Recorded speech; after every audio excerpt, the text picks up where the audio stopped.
Orang-orang yang menonton kita, ya, mereka bisa menonton ini berkat teknologi. Sebagian besar dari semua ini bukan kita sendiri yang membuatnya. Kita berutang pada orang-orang sebelum kita dan juga pada masyarakat yang bekerja saat ini, pada masyarakat secara keseluruhan. Jadi, kita tidak bisa menjadi individu dengan menolak sifat sosial kita. Kemandirian di sini berarti seperti ini. Jadi, dengan nilai-nilai yang kita miliki, apa yang bisa kita hasilkan?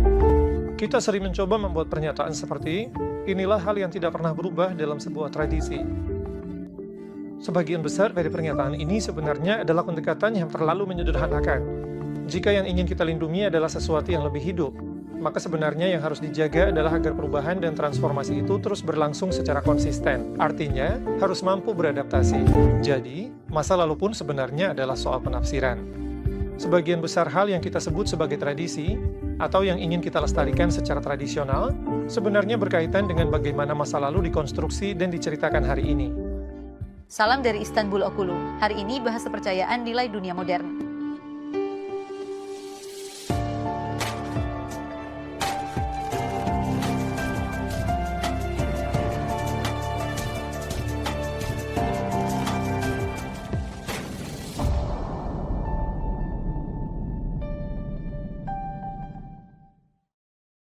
Salam untuk semua dari Istanbul Okulu.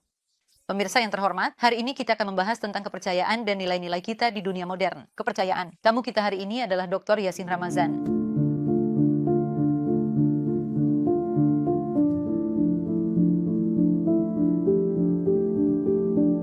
Selamat datang, Pak. Terima kasih.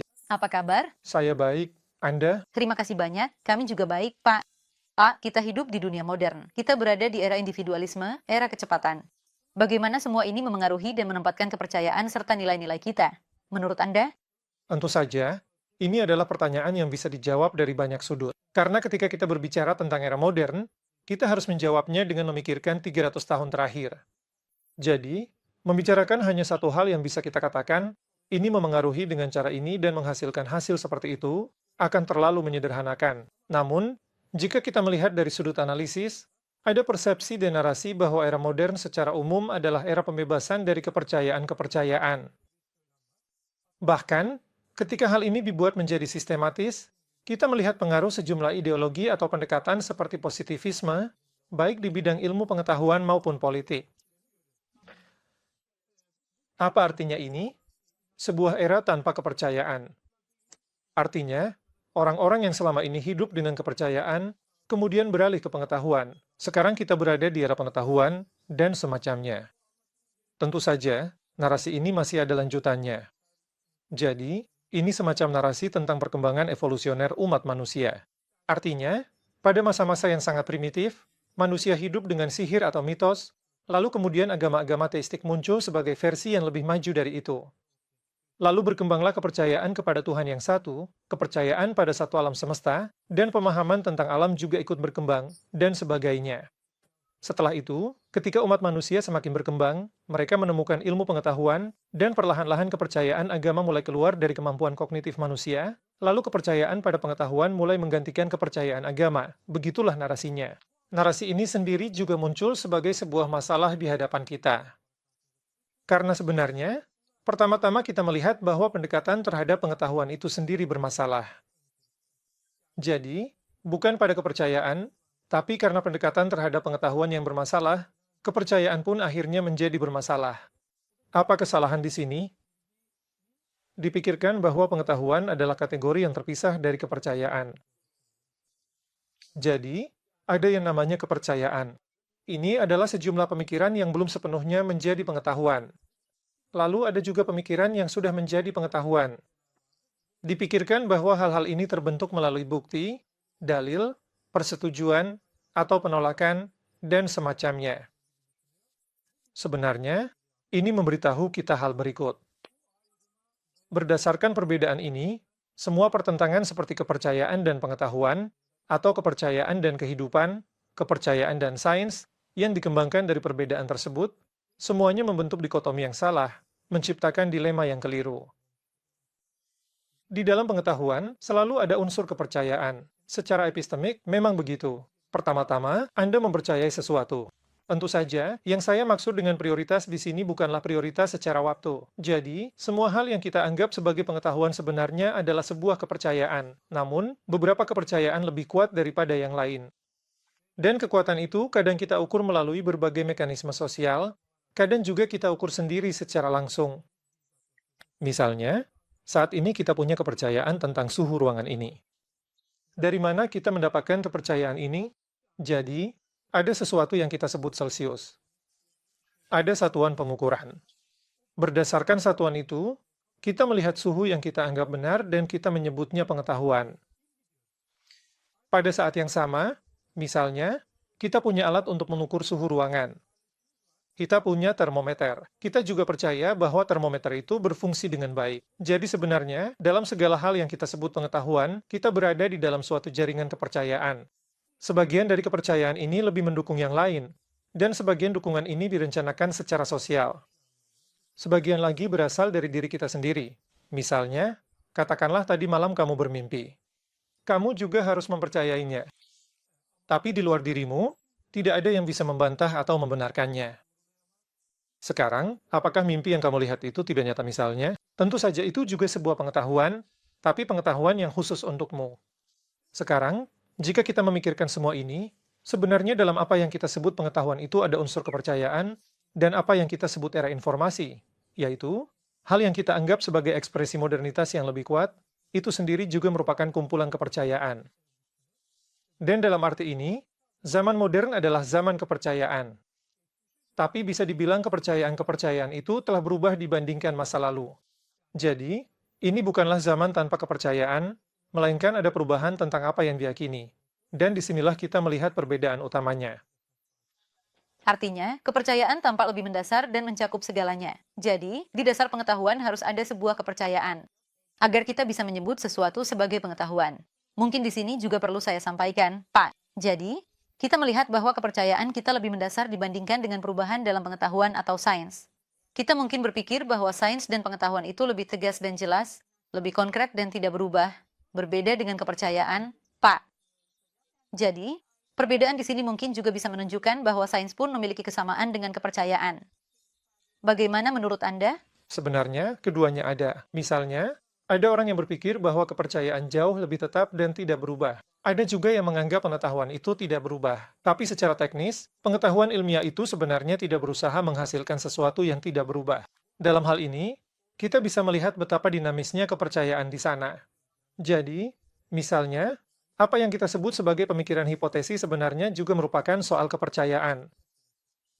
Anda harus melakukan penelitian, percobaan, atau observasi dengan mempercayai sesuatu untuk sementara waktu, agar hal itu bisa didukung atau ditinggalkan jika tidak didukung. Oleh karena itu, dalam ilmu pengetahuan yang dilakukan dengan hipotesis, kita memang perlu menunjukkan bagaimana sistem kepercayaan tertentu, atau bobot kepercayaan itu sendiri, berperan. Demikian juga, misalnya, ada sebagian orang yang berpikir bahwa kepercayaan sebenarnya tidak berubah, hanya hal-hal tentang dunia atau sains yang berubah, jadi modernitas, tidak benar-benar membawa perubahan itu.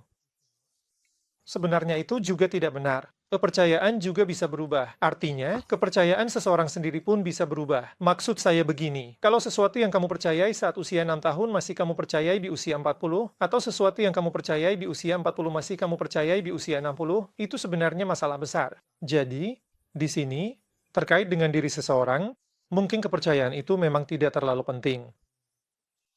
Atau, itu adalah sesuatu yang tidak memengaruhi hidupnya. Maksudnya, itu adalah sesuatu yang ia dengar dan percayai sejak kecil. Jadi, dia memang tidak perlu mengubahnya. Atau, ada mekanisme penyangkalan yang cukup kuat. Karena, misalnya, seseorang yang pada usia 6 tahun mempercayai sesuatu, misalnya kepercayaan kepada Tuhan, atau percaya pada akhirat, atau hal-hal yang ia pelajari tentang pertanyaan dan penghakiman pada usia 9 tahun. Jika ia masih mempercayai hal-hal yang sama persis pada usia 40 tahun, berarti ada masalah yang cukup serius di sini. Karena pada usia 40 tahun, cara seseorang memandang dunia, pengalamannya, cara ia memaknai dan menafsirkan sesuatu, tidak akan sama dengan saat ia berusia 9 tahun. Pertama-tama, ada perbedaan konseptual yang sangat besar di antara keduanya. Jadi, mulai hidup di dunia konsep, misalnya saat remaja, lalu melanjutkan ke universitas, atau bahkan jika tidak kuliah pun, Ketika seseorang sudah sampai usia kuliah, ia mulai berpikir dengan konsep-konsep dan berbagai bentuk pemikiran abstrak.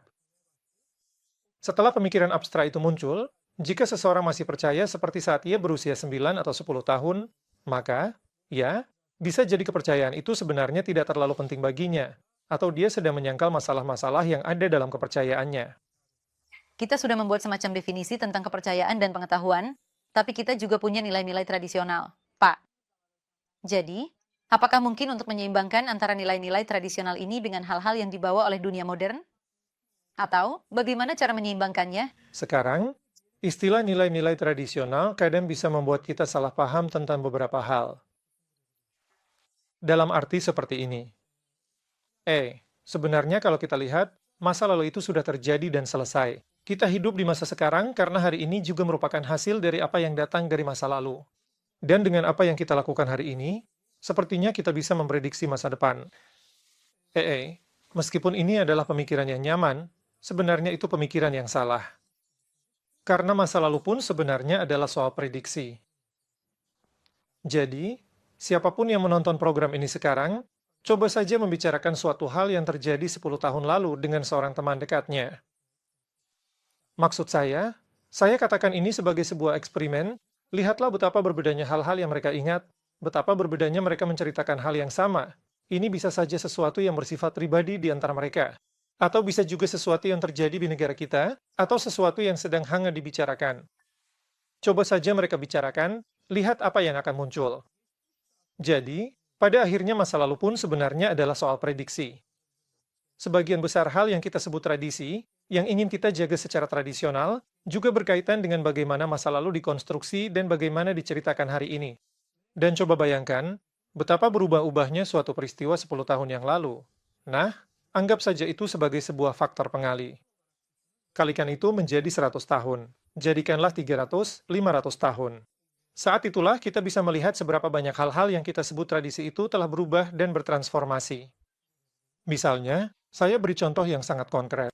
Salah satu nilai tradisional kita saat ini adalah teh, bukan? Maksud saya, teh Turki. Orang Turki, mungkin kita adalah bangsa yang paling banyak minum teh di dunia saat ini. Baiklah, ini cangkir yang spesial. Dan teh itu, baik di antara kita sendiri. Maksudnya, sebagai orang Turki, ketika kita melihat teh itu, kita langsung teringat identitas kita sebagai orang Turki. Maupun dari sudut pandang orang luar, mereka juga bilang, oh, itu teh Turki. Tapi sejarah teh ini bahkan belum ada 100 tahun.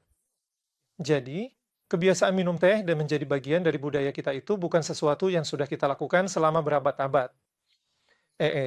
Apalagi di Turki sebelum era Republik, teh mungkin hanya ada sebagai sesuatu yang dibawa dari luar. Mungkin hanya di lingkungan tertentu saja. Tapi kebanyakan orang bahkan belum pernah mendengar tentang teh. Tapi sekarang, kita sebenarnya sedang membicarakan tradisi yang baru berumur 50 atau 60 tahun, dan terus berkembang.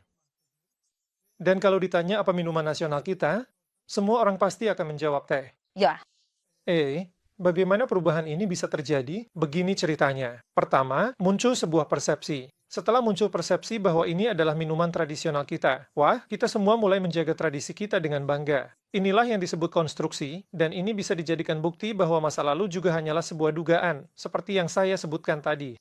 Sebenarnya, hal seperti ini ada banyak sekali. Bukan cuma soal teh, kopi, atau tomat saja. Tomat juga begitu, ngomong-ngomong. Sekarang, hampir tidak ada masakan kita yang tanpa tomat. Tapi umur tomat di sini juga baru sekitar 1 abad atau bahkan kurang.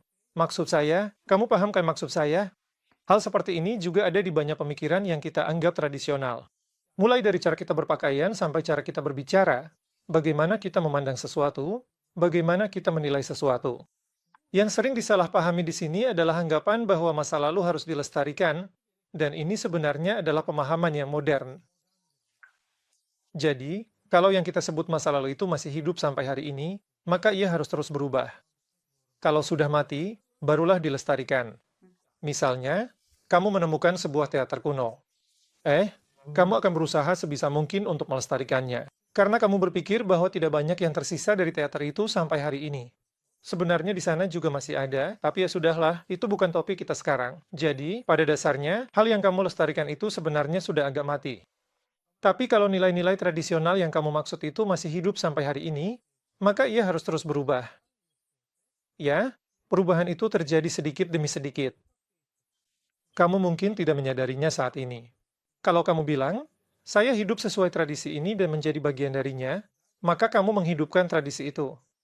Tapi tradisi itu bukan sesuatu yang melayang-layang di udara, hidup dengan sendirinya. Jadi sebenarnya tidak ada konflik di sini. Iya, saya sebenarnya ingin bertanya soal bagaimana cara melestarikan. Pak, kita memang selalu punya anggapan seperti itu, bahwa kita harus menjaga nilai-nilai masa lalu, nilai-nilai tradisional kita, harus mempertahankannya. Kalau tidak nanti akan hilang begitu saja. Nah, di tengah segala sesuatu yang begitu berubah dan bertransformasi ini, apakah ada sesuatu yang benar-benar mendasar, otentik, abadi, dan memang benar-benar perlu dilestarikan? Pasti ada. Maksud saya, ini agak mirip dengan tali Wittgenstein. Coba kita bayangkan sebuah tali seperti ini. Dari ujung ke ujung, di dalamnya tidak ada satu benang pun yang membentang secara utuh. Tapi satu benang diikatkan ke benang lain, terus-menerus, hingga akhirnya membentuk sebuah tali besar. Saya memandang tradisi itu kurang lebih seperti ini. Jadi, misalnya, kita mencoba menentukan bahwa dalam tradisi Islam Turki, atau dalam sebuah tradisi tertentu, inilah hal yang tidak pernah berubah, dan semacamnya. Secara budaya, atau secara antropologis, memang ada hal-hal seperti ini dalam kajian-kajian tersebut, tapi kebanyakan dari pendekatan ini sebenarnya bersifat reduksionis. Kalau tradisi itu sesuatu yang hidup, yang seharusnya dijaga justru adalah kelangsungan perubahan dan transformasi yang konsisten. Artinya, tradisi itu harus mampu beradaptasi. Misalnya, dalam tradisi ada kebiasaan bersih-bersih yang lahir dari kebutuhan tertentu. Kalau Anda punya pemahaman tentang mengapa kebiasaan itu muncul dan bagaimana kebiasaan itu terus berlanjut, maka apapun yang mempertahankan pemahaman tersebut langsung menjadi bagian dari tradisi itu. Jadi, misalnya, kalau saya kaitkan lagi dengan teh di sini, sebenarnya yang lebih tradisional itu adalah sup. Misalnya kalau ada tamu, kamu menyajikan sup hangat, kamu berbagi sup. Jadi, ada sesuatu yang berkaitan dengan sup.